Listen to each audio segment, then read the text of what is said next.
Hello everyone, welcome to Online Help Guide.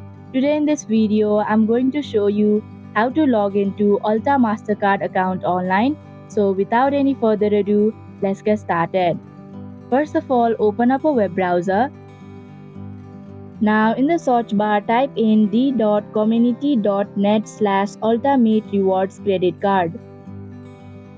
After you come across this official page, click on the sign in button. Here you'll have to enter your username associated with your account and your valid password. If you want your device to remember your login, then check the box that says Remember Me.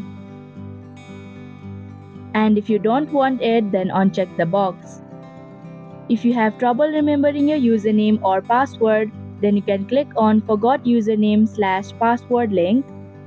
And if you do not have an account yet, then you can click on Register Now link. After entering your details, click on the Sign In button to proceed. And that is how you can log into Ulta Mastercard account online. Thank you for watching Online Help Guide.